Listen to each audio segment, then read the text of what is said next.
Estamos de volta com o programa Família, recebendo hoje a visita do senhor Cristiano Monteiro. Cristiano é consultor em dependência química do Instituto Sapiens Vita, coordenador de relacionamentos do Centro de Tratamento para Dependentes de Álcool e Drogas, Projeto Restitui. É coordenador do projeto Cura-te, Valorizando a Vida e membro voluntário dos grupos de amor exigente. E no programa de hoje estamos falando sobre uso de drogas. A culpa é de quem? Portanto, você, família, que se sente culpado pelo fato de ter um membro da sua casa ou da grande família, muitas vezes a família se sente e fica perguntando, a culpa é de quem? Então, nós estamos vendo que não tem culpados.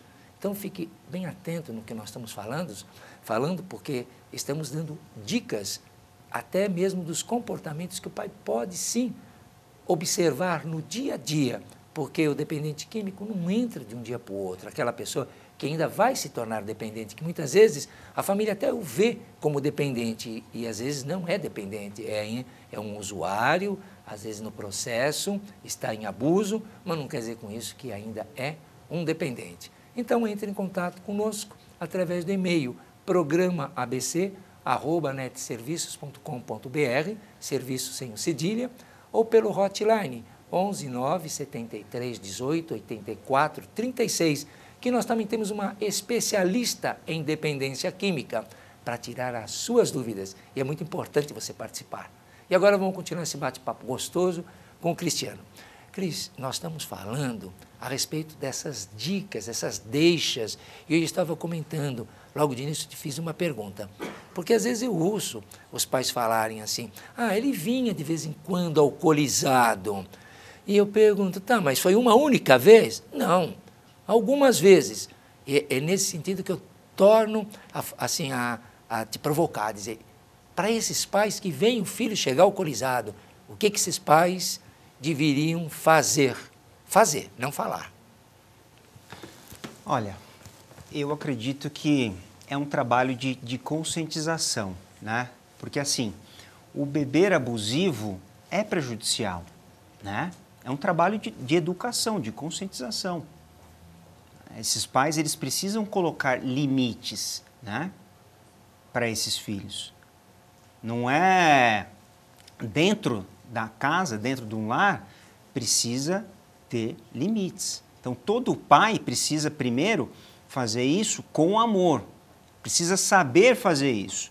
E aonde encontrar parâmetros com amor e conscientização para fazer isso? São nos grupos, né? São os melhores lugares, aonde tem pais que estão passando pelas mesmas dificuldades, ou que encontram esses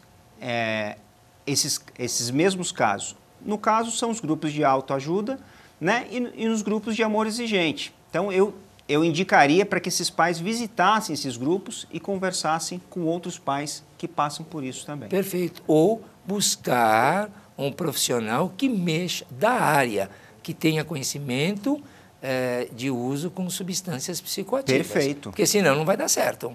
Com certeza. E não pode procrastinar. Você concorda que não se pode procrastinar?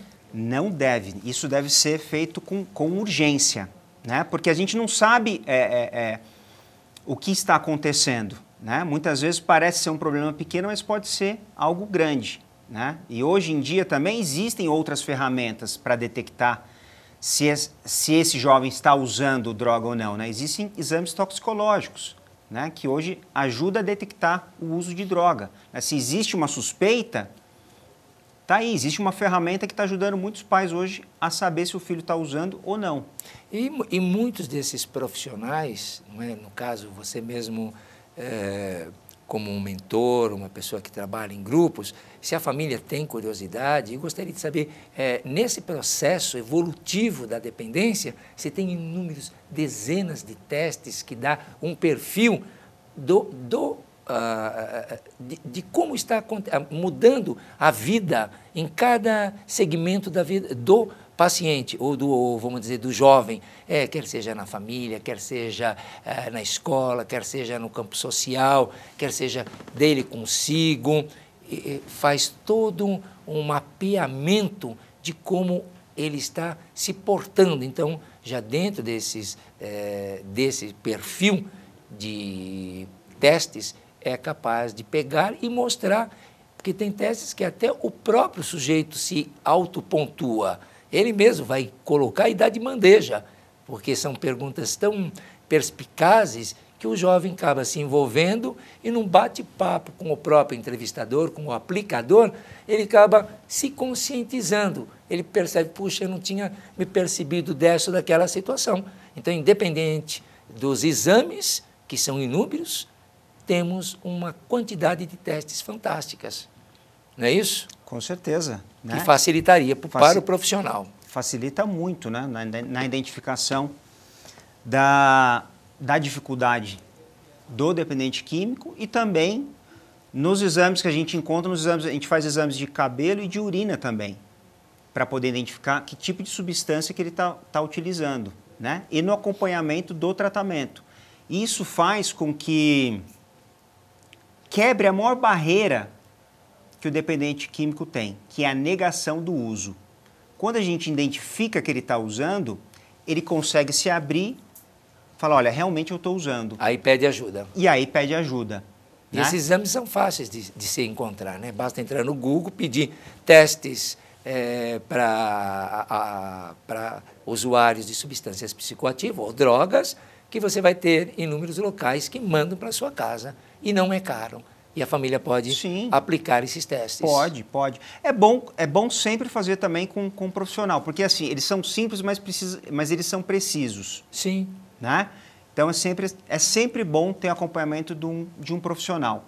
Por quê? Porque o teste por si só, sem um programa, também não é bom. Não. Porque o que eu faço com o resultado do teste? Entendeu? Aquilo que você acaba de falar. Buscar o profissional, já que vai aplicar, então é melhor estar com o profissional. Né? Porque assim, a gente implanta o programa para buscar o programa de... existem programas que nós implantamos em empresas também. Para quê? Para conscientizar e poder, né, os funcionários, as pessoas que estão ali, mas com o intuito do quê? De tratar essas pessoas. Então, nós informamos que é uma doença, e aí, quando nós implantamos o programa e colocamos o teste toxicológico, quando é identificado que a pessoa usou, e isso tudo de uma maneira sigilosa, somente o profissional fica sabendo, essa pessoa ela vai para um tratamento, né? Ao invés do quê? Que muitas vezes as pessoas pensam que vão ser mandadas embora, e não vai. Muito pelo contrário. Muito pelo contrário, né? Porque, por exemplo, existem grandes empresas que já perceberam isso há muitos anos, né? A Embraer, por exemplo, é um exemplo, né? Ela trata os funcionários dela porque é muito mais... O custo é muito menor tratar do que mandar embora. Sim, treinar um outro funcionário. Exatamente. Né? E entre outras empresas que já fazem isso. Né? As grandes empresas As grandes empresas fazem isso. Nos Estados Unidos, por exemplo, 90% das empresas fazem isso. Né? Parte da Europa também, grande parte da Europa, já fazem isso. Né? Existem grandes pesquisas... Programa preventivo, manutenção e tratamento. E aí você reduz drasticamente o uso. Né? E as pessoas, por ter o teste toxicológico dentro das empresas, 80% não voltam a usar. Muitas dessas empresas das quais vocês fazem, ou dão consultoria, ou são chamados para implementar um programa desse, eu não estou a par da lei, mas, por exemplo, um funcionário poderia negar a aceitar essa condição? Porque se ele entrou, ele pode negar? Pode, porque o programa é voluntário. É voluntário. É voluntário. Né? Não, nada é forçado, né? Nós implantamos o programa e é voluntário. Mas aí não acontece, uma vez que é voluntário, porque normalmente o usuário, ele nega tudo. Ele não vai botar a cabeça dele a prêmio. Sim, mas é dessa maneira que é feito, entendeu? Agora, ele perde o benefício também de entrar dentro de um programa de saúde, né? Porque esse programa, ele vem para quê? Para qualidade de vida, né? Esse programa não vem, o intuito não é só o não uso da droga, entendeu? Sem dúvida, qualidade de vida. Exatamente. Então, ele busca a quê? Com que as pessoas pratiquem mais esporte, com que elas se alimentem melhor, Então, é um programa de qualidade de vida.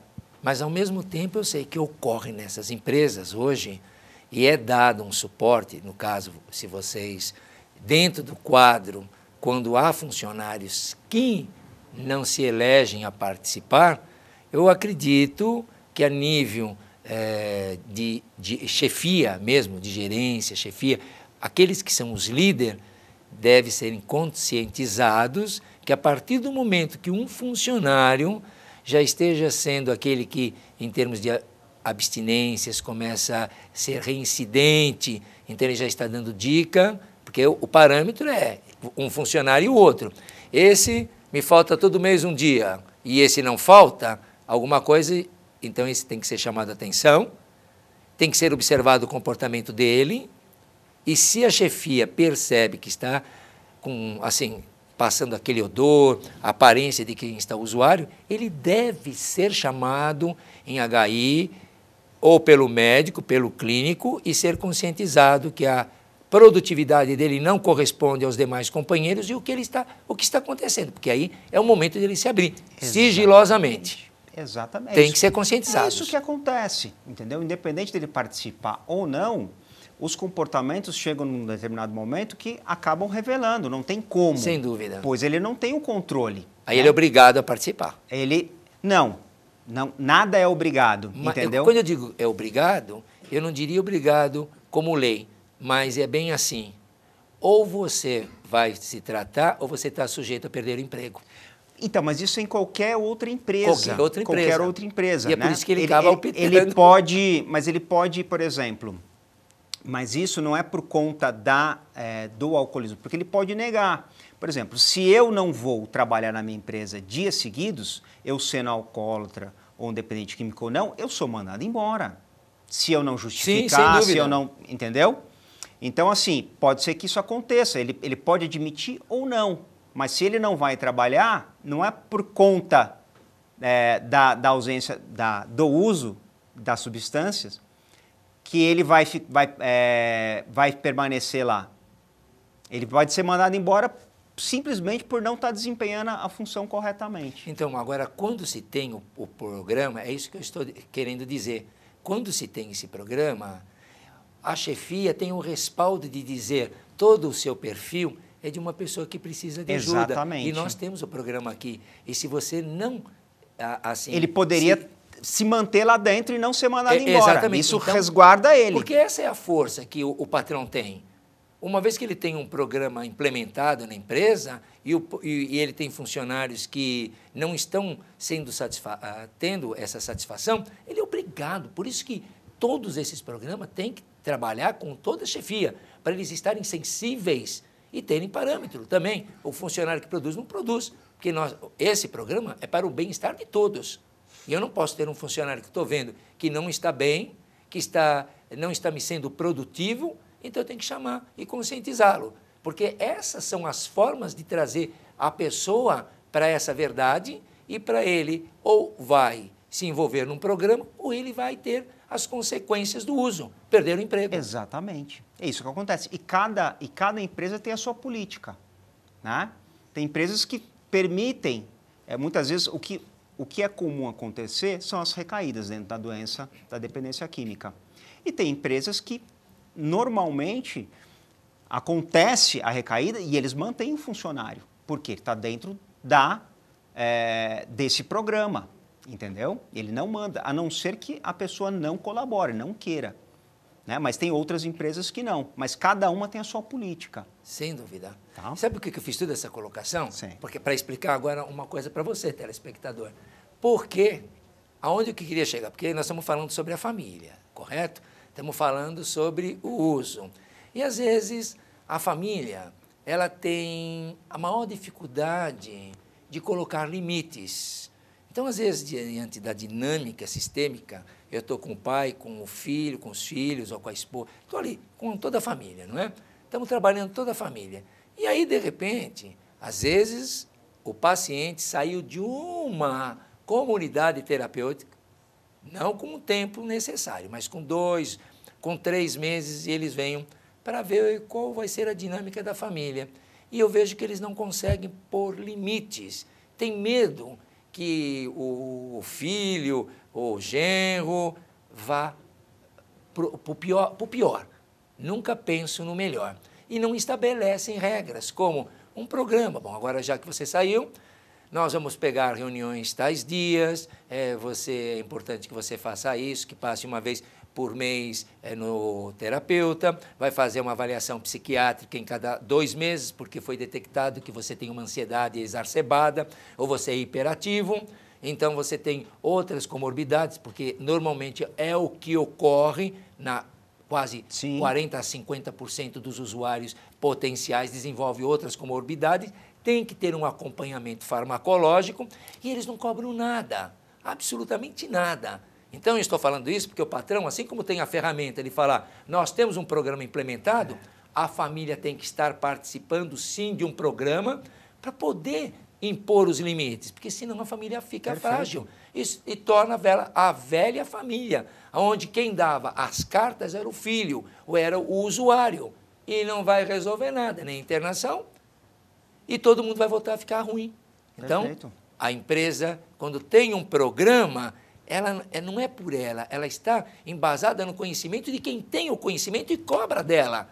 E ela cobra do funcionário. Então, a família, quando está dentro de um grupo de apoio, que tem a informação, tem aonde explorar, ele tem identificação, lá cobram e ela cobra do filho, do familiar. Caso contrário, fica tudo na mesma. É por aí? Com certeza, sem dúvida nenhuma. Lá dentro, por exemplo, dentro do Centro de Tratamento Restitui, uma vez por semana, os familiares vão para uma reunião, para quê? Junto com um psicólogo, geralmente eu acompanho esse grupo também, para poder receber orientação de como tratar esse dependente químico pós-tratamento. Não só pós-tratamento, enquanto o dependente químico está dentro da chácara lá, recebendo o tratamento, nós estamos preparando essa família para poder receber ele aqui fora. Então, durante todo o período que o dependente químico está fazendo o tratamento, a família também está se tratando. Para quê? Para poder receber ele aqui fora. Depois que ele sai, a família continua indo nessas reuniões. E a gente também sugere para que ela continue a visitar os grupos de Amor Exigente e os grupos de Naranon, né? Porque isso não para, né? Isso não para, a recuperação não para, é assim, né? E muitas vezes o que nós sugerimos para essas famílias, e elas têm muita dificuldade em fazer, é isso, é para que não facilite, né? Porque é o seguinte, o dependente químico, no início, no primeiro ano, que é a parte vital da recuperação, é como se fosse um avião, né? O avião, quando vai decolar, é um momento, acho que é o mais perigoso, porque ele é onde ele precisa de muito combustível para poder decolar, né? E é onde tem o maior risco dele bater nos obstáculos, né? De bater numa árvore, de bater num prédio, de bater numa montanha. Então ele precisa injetar muito combustível. E o combustível é como você falou, né? Precisa aí de um medicamento, talvez para estabilizar o humor, precisa aí de um profissional, de uma psicóloga que estabelecer zonas de perigo, fatores exatamente, de proteção, de risco. Precisa de um terapeuta, talvez um terapeuta dependente químico que entenda um pouco que ele tem bastante aí hoje no mercado. Eu tenho, a gente chama de acompanhante terapêutico, né? Os grupos de autoajuda, tudo, né? Praticar esporte, precisa de tudo para ele poder alçar um voo e não voltar a usar, porque o primeiro ano é o maior índice de recaída. Sem dúvida. Então, ele precisa injetar um maior volume de informação e de combustível para que esse avião em voo. Decole muito alto e não bata em nenhum obstáculo para ele conseguir voar e depois manter essa estabilidade, né? Então eu vejo dessa maneira. Sim, eu costumo colocar para eles assim, até os 2 primeiros anos, a prioridade são eles. Assim, não se envolver em relacionamentos afetivos. Exatamente. Dá pelo menos assim, aquele 1 ano, até de bom senso, porque senão a atenção, o foco, a sua energia psíquica desfoca da prioridade que é ele, porque ele vai ter tempo, compassadamente, tempo para voltar a estudar, tempo para voltar a trabalhar, tempo para se envolver emocionalmente. Então, é um processo de desaceleração, assim como ele entrou no mundo da adicção, né, fantasticamente deixando tudo, não é agora, de repente, que ele vai querer tudo. Dentro de um processo paulatino, a prioridade é estabelecer a maturidade psíquica, emocional, física, não é em 2, 3 meses. Precisa-se 8, 9 meses, 1 ano para se ter essa condição mais inteira, o ser humano mais integrado, onde ele se sente mais dono dele, com mais amor próprio. Caso contrário, ele vai pedir para alguém, né? Me adote, tome conta de mim, me ame, né? Porque ele está faltando muito ainda para ele. Né? Então, é por isso que eu gosto de tratamentos. Ele é demorado, é duradouro, mas eu gosto que nas comunidades, dependendo do grau da quebra da personalidade, dependendo da deterioração, eu peço mais tempo. Falo, calma, vai devagar, você tem a vida inteira, vai se recompondo, vai se fortalecendo. Exatamente. Porque senão o cara sai, 3, 4 meses, já está querendo trabalhar, já quer estar estudando, já está namorando, já está dirigindo. Não precisa falar que em 15 dias ele já está no uso também. Exatamente. Volta tudo, principalmente o uso. Exatamente, é isso. Isso, né? Esse é o ciclo. A gente observa... E assim, nós observamos isso, nós falamos isso e repetidas vezes acaba acontecendo a mesma coisa. Parece que nós falamos isso para a família, para os próximos dependentes. Olha, não siga esse caminho.